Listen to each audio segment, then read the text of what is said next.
Before we get into all of this, just zoom out for me. Which of his many problems is his biggest problem? His biggest problem is that there are so many of them. Yeah. And it's not just these criminal ones. There are civil cases. He has defamation cases that he's going to have to defend.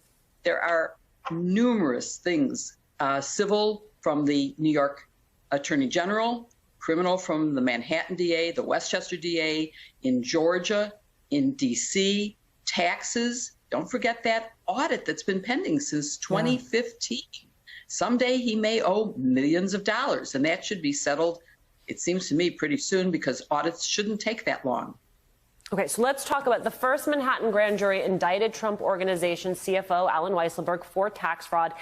Explain to us why a second set of jurors is taking over. Do we have any idea what charges they may be considering? It can be something continuing from the first, or it can be something new. What's happening is that because of the backlog of federal criminal cases due to COVID, you may need a special grand jury, and the same may be true in other jurisdictions as well. You may need a special grand jury dedicated solely to investigating Trump or the Trump Organization. And the other one in New York was on the Trump Organization, which led to an indictment of the organization and its CFO. This could be targeting someone else within the organization.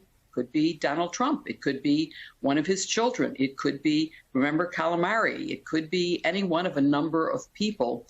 So we don't know. I mean, it's only speculation that would take us to understand why a second one. There could also be some expiration in the term of the first one.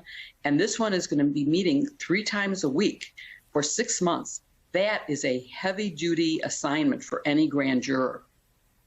I also want to ask you a question about timing, because this week, New Yorkers, of course, elected a new Manhattan DA. So what are the chances of the Trump investigation wrapping up before that handover? Does that create any sense of urgency around it?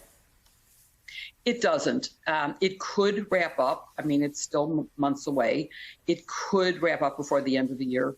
But otherwise, the next DA will take over. And remember, the people who are presenting evidence and taking witnesses and documents in the grand jury are not the DA. It's the assistant DAs. And they stay throughout, despite who the actual DA is. So it should not in any way interfere. There should be no loss of information when the new DA takes over.